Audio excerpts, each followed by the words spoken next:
Picture this scenario. You walk into a casino at 3 in the morning. The air is thick with cigarette smoke and desperation. You sit down at a poker table where the stakes are literally everything you own. Across from you sits a guy in a $1,000 suit, sipping whiskey that costs more than your monthly rent. He looks completely relaxed, almost bored. Here's the twist that makes this whole thing insane. You have to follow the actual rules. If you lose all your chips, you're done. Game over. Your house gets foreclosed. Your kids don't eat. But this guy across from you, he operates under completely different physics. When his chips run low, he just grabs a cocktail napkin, scribbles some numbers on it, and the dealer treats it like real money.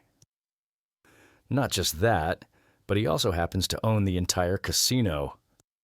Oh, and there's a loaded gun sitting next to his drink, just in case you start asking uncomfortable questions about the napkin situation. If that feels rigged to you, hit subscribe now and stick around, because once you understand how this game is really played, you'll never look at the global economy or your own savings the same way again. That feeling of absolute unfairness you're experiencing right now. That's the rest of the world trying to compete economically with the United States. For 8 decades, America hasn't just been winning the global economic game. It's been playing with cheat codes that everyone else can see but nobody can do anything about. We're talking about a rigged system so perfectly constructed that when America makes catastrophic mistakes, when it prints money like a Zimbabwe dictatorship, or creates housing bubbles that explode across continents, somehow it ends up richer while everyone else pays the cleanup costs. Today we're going to dissect this economic heist piece by piece. We'll examine 5 distinct advantages that America exploits to maintain its stranglehold on global wealth. From geography that functions like a video game god mode to a financial system that basically allows the country to write bad checks indefinitely. This isn't your typical economic analysis filled with boring charts and academic theories. This is the story of the most sophisticated protection racket in human history and how it's starting to crack under its own weight. The first thing everyone tells you about American economic dominance is that it's earned through hard work, innovation, and free markets. Politicians love to talk about American exceptionalism and the entrepreneurial spirit. Business schools teach case studies about how superior management practices and democratic institutions created this prosperity. Regular people believe that America succeeded because it rewards merit and punishes failure better than anywhere else. These explanations feel good, and they contain some truth, but they're missing the bigger picture. The real story involves structural advantages so massive and so unfair that they make normal economic competition look like a joke. Think of it this way. If the global economy were a racing game, most countries are driving beat-up sedans on pothole-filled roads, while America somehow got the sports car with nitrous boost and a private highway. The race was rigged before it started, and the rule book was written by the guy who already won. Let's start with the most obvious cheat code, one that America literally couldn't control, but has exploited ruthlessly ever since. If you were designing a country from scratch and could pick any location on Earth to maximize economic potential, you'd probably end up with something that looks remarkably like the continental United States. This isn't just about having nice weather or pretty mountains. This is about geological advantages so overwhelming that they make economic success almost inevitable. First, consider the farmland situation. America controls some of the most fertile agricultural territory on the planet. The Great Plains region alone produces enough food to feed hundreds of millions of people while still having massive surpluses for export. But fertile soil isn't the real cheat code here. The cheat code is how that food gets to market. Transportation costs are everything in economics. It's one of those boring fundamentals that quietly determines whether your business succeeds or fails. Moving heavy cargo over land costs roughly 15 times more than moving it by water. This basic physics problem has shaped human civilization for thousands of years. Now look at the Mississippi River system. This isn't just one big river. It's a natural highway system that connects the agricultural heartland to the ocean. America has more navigable inland waterways than every other country on Earth combined. When a farmer in Iowa harvests corn, he can load it onto a barge and float it downstream to New Orleans for almost nothing. Meanwhile, a farmer in Brazil who grows the same crop has to load it onto trucks and drive it through jungle roads just to reach a port. That transportation cost difference gets baked into every single price, creating a permanent competitive advantage that has nothing to do with work ethic or government policy. But the geographic advantages don't stop at farming and shipping. America also won the defensive lottery. Look at a map and notice the two massive oceans protecting the east and west coasts. For 1,000 years, European countries spent enormous portions of their wealth constantly rebuilding cities that got flattened by their neighbors. Every few decades, armies would march across flat, easily invaded borders and destroy everything. While London was getting bombed in the 1940s and Berlin was being reduced to rubble, American factories were running at full capacity, building equipment to sell to whoever was currently getting destroyed. This oceanic protection system is so effective that invading America remains logistically impossible even today. The cost of projecting military power across either ocean at scale is astronomical. This means America never had to develop the kind of massive land-based defensive infrastructure that consumed resources in other regions.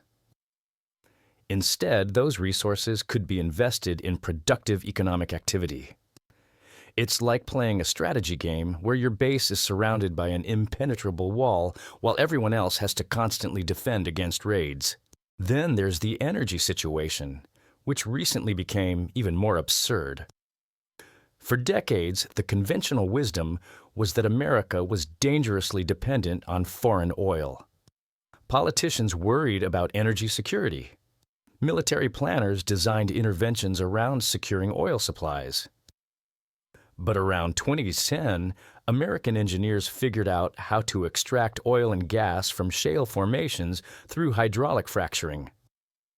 Suddenly, America went from being the world's biggest energy beggar to becoming one of the world's biggest energy dealers. As of the mid-2020s, the United States produces more oil and natural gas than any other country. So let's recap these geographic cheat codes. Abundant food production from some of the best farmland on Earth. Ultra-cheap transportation via the most extensive river system on the planet. Military invincibility thanks to oceanic barriers. And now, practical energy independence through enormous recoverable fossil fuel reserves. Most countries spend their entire existence worried about invasion, famine, or energy shortages. America is essentially playing the economic game on creative mode while everyone else struggles with survival mechanics. But geographic luck only explains part of the story. The really insidious stuff happened after World War II, when American policymakers realized they could turn military victory into permanent economic dominance. This brings us to the second cheat code, which was less about luck and more about executing one of the most successful financial power plays in human history. To understand how America rigged the global monetary system, we need to travel back to July 1944. Picture a luxury hotel in Bretton Woods, New Hampshire. The world is still burning from the war, but representatives from 44 countries have gathered to figure out how international trade will work once the shooting stops. There's a massive power imbalance in that conference room. European countries are bankrupt, their gold reserves depleted, their industrial capacity destroyed. Meanwhile, America controls roughly two-thirds of the world's gold reserves and has the only major industrial economy that hasn't been bombed into rubble.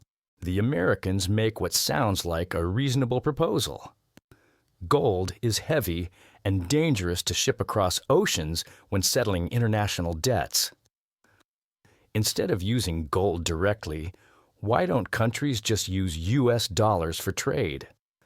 The Americans promise that every dollar will be backed by gold reserves and can be exchanged for gold at any time. It seems like a practical solution to a logistical problem. The other countries, having basically no alternatives, agree. The U.S. dollar becomes the world's reserve currency. For about 25 years, this system works as advertised. But then America starts spending money like a drunk teenager with a credit card.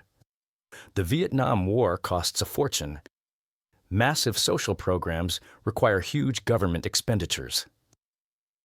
By the late 1960s, France notices something suspicious. The Americans are printing far more dollars than they actually have gold to back up. French President Charles de Gaulle effectively calls their bluff and demands that France's dollar reserves be converted back to gold as promised.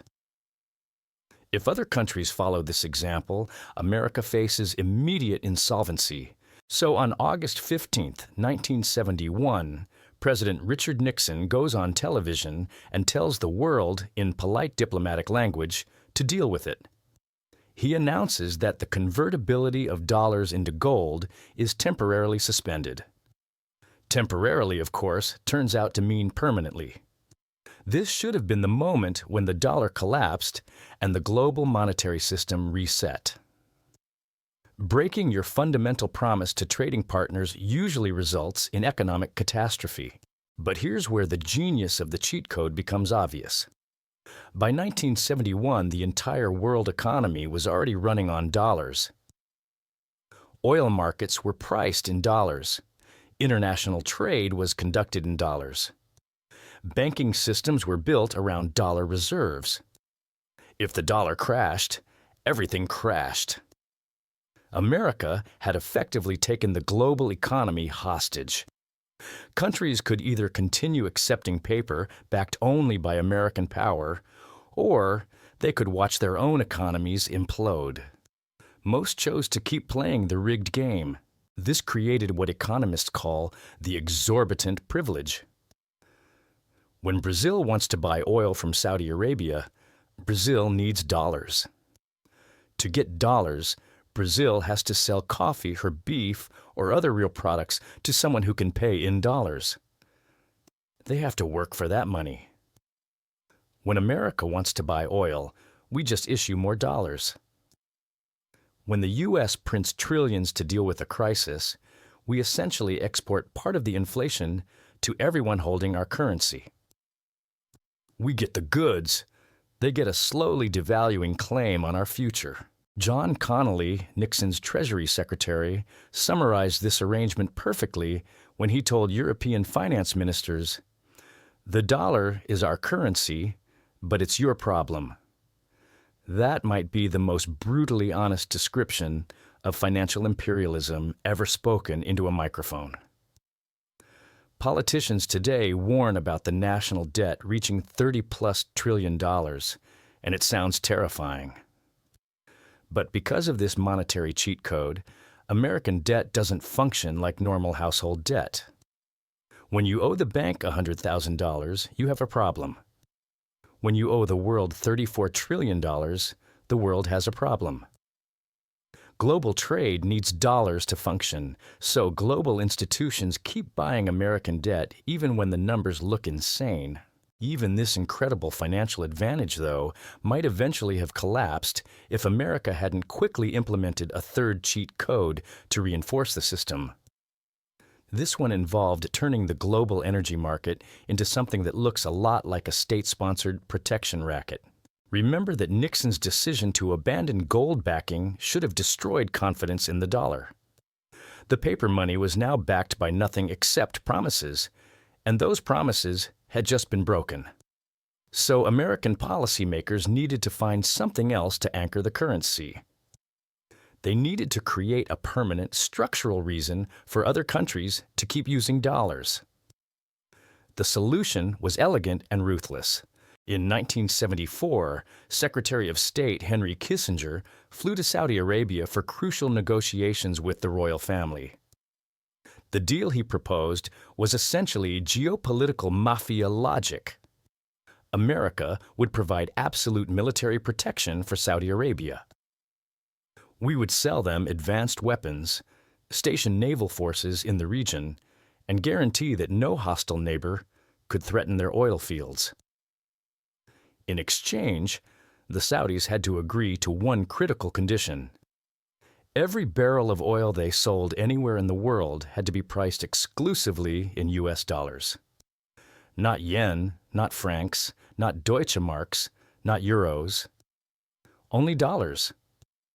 On top of that, the Saudis would recycle a huge chunk of those dollar revenues back into U.S. Treasury bonds and American assets. The Saudis agreed, and the petrodollar system was born. Think about the implications. Every country on Earth needs energy to run its economy. Since oil is priced in dollars, every country must obtain U.S. dollars just to keep the lights on. This created synthetic permanent demand for the American currency. It's like Amazon announcing that you can buy anything, but payment is only accepted in Amazon gift cards. Suddenly, everyone needs those gift cards, whether they like Amazon or not. What happens if someone tries to break out of this system and sell oil in a different currency? History has a few interesting examples. In 2000, Saddam Hussein announced that Iraq would start selling oil in euros instead of dollars. A few years later, the U.S. invaded Iraq. Saddam was removed from power, and Iraqi oil flows quietly returned to dollars. In 2011, Muammar Gaddafi floated the idea of a gold-backed African currency for oil trade, bypassing the dollar entirely. NATO intervened. The Libyan state collapsed. Gaddafi ended up dead. Maybe that's coincidence. Maybe it's not. Either way, the message to other producers was clear. The dollar is not optional. This petrodollar arrangement allows America to run fiscal deficits that would wreck any other nation. We can print money to pay for military commitments and social programs, and the world absorbs a big chunk of the fallout because everyone needs dollars to buy energy. It's a self-reinforcing loop. Our military protects the system that forces everyone to use our currency, which funds our military, which protects the system, and around we go. But this particular cheat code is under real pressure. The BRICS bloc, Brazil, Russia, India, China, South Africa, and their partners are actively experimenting with alternative payment systems and local currency trade that bypass the dollar. If the petrodollar eventually breaks, America loses its ability to print with impunity. That's the endgame scenario that keeps central bankers and strategists up at night. The fourth cheat code is America's massive military presence itself, which most people see as bloated spending that could be redirected to healthcare or education. From a domestic social perspective, that argument makes sense. But from a cold economic perspective, the American military functions as the most powerful loss leader product in history. When giant container ships move goods from Asia to the U.S., they pass through some of the most strategically sensitive waterways on Earth. The South China Sea, the Strait of Malacca, the Persian Gulf, the Suez, and Panama Canals. Why don't shipping companies spend every waking moment terrified of pirates, regional navies, or arbitrary local taxes? Because the U.S. Navy and its allies quietly enforce freedom of navigation. This might sound like benevolent global policing. It isn't. By guaranteeing the safety of maritime trade, America ensures that global commerce flows under rules it largely wrote. When a country steps out of line, the U.S. doesn't always need tanks. it can just turn the system off. Sanctions, removal from SWIFT, insurance bans on tankers. Suddenly, it becomes almost impossible for that country to participate in modern trade. Think of the carrot and stick. The stick is economic warfare. We can choke your exports, freeze your reserves, and scare off your counterparties without firing a shot. The carrot is access to the largest consumer market in history, to deep capital markets, and to shipping routes protected by 11 carrier strike groups. And there's another deeply underappreciated layer. The U.S. military is also a taxpayer-funded R&D lab for the private sector. ARPANET, the ancestor of the Internet, was a Defense Department project. GPS was a military tool. Advances in aerospace, materials science, sensors, and computing all came out of defense contracts first. The public pays for the research, the risk, and the early failures. Once the technology is mature and proven, private companies step in, build glossy products around it, and capture the profits. So when you see that enormous Pentagon budget, don't just picture jets and missiles. See it as the ongoing cost of both securing the trade system and seeding the next wave of American tech dominance.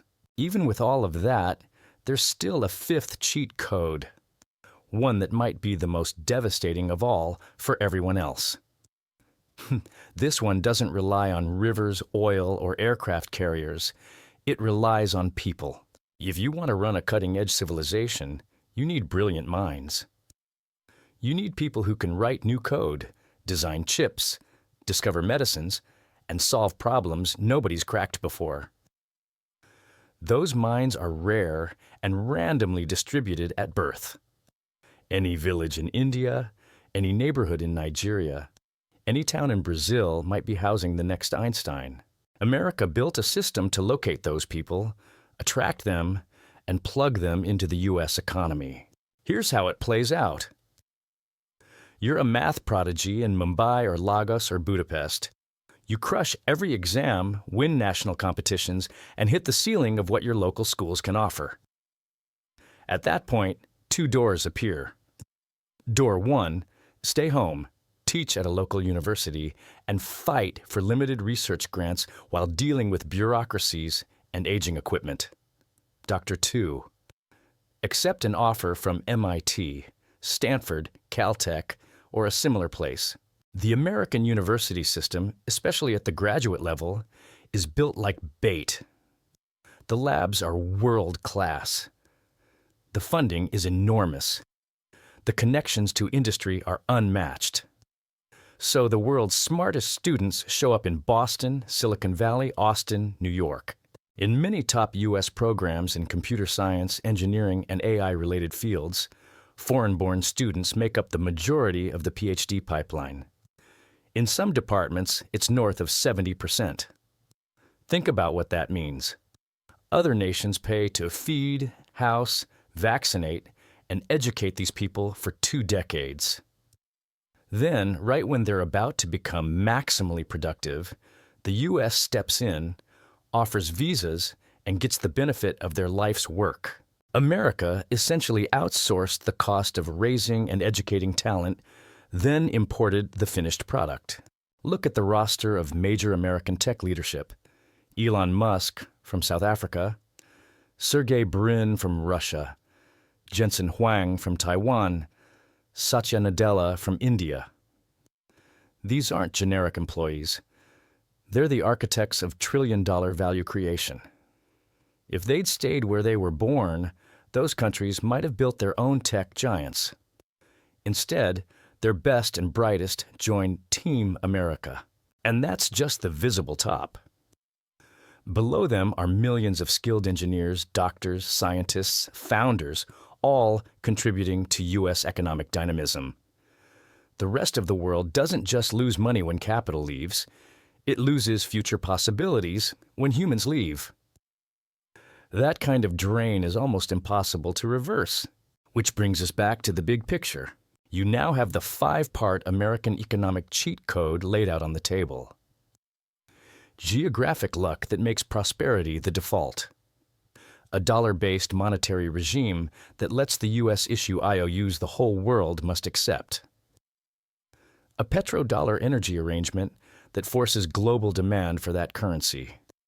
A military that doubles as both enforcer and innovation lab. And a brain vacuum that sucks in the smartest people from everywhere else. Put those together, and you get a superpower that can run up eye-watering debts, wage expensive wars, outsource entire industries, and still be seen as the safest financial harbor every time there's a crisis. During global panics, capital doesn't flee America. It flees to America. We're the safest house in a dangerous neighborhood, even when we're the ones throwing some of the punches. But cheat codes never last forever. Eventually, other players find workarounds. Systems that rely on permanent imbalance start to wobble. We're already seeing the early stage cracks. BRICS countries building alternative payment rails. Central banks diversifying into gold and other currencies. The U.S. Navy stretched thinner across more flashpoints. Federal interest costs eating a larger share of the budget. Internal inequality rising to levels that historically trigger unrest. The benefits of this rigged system aren't trickling down evenly at home. They're pooling at the top, while more and more Americans feel like they're playing a totally different game without instructions. That's how empires rot, not when the external advantages vanish overnight, but when internal cohesion disappears first. The question isn't whether these cheat codes will eventually stop working. The question is what happens when they do, and what it looks like when a system that's been addicted to unfair advantages suddenly has to operate on something closer to equal terms. That's what we'll be exploring in future episodes as we watch this economic empire either adapt to a harsher reality or crack under the weight of its own contradictions. If this breakdown helped you see the game behind the headlines, hit subscribe and share this with someone who still thinks the system is fair. Next time, we're going to zoom in on your street, your rent, and your neighborhood, and break down how private equity is quietly turning homes into financial weapons pointed at ordinary people. Because if the casino is rigged, the first step is knowing exactly how the tricks work.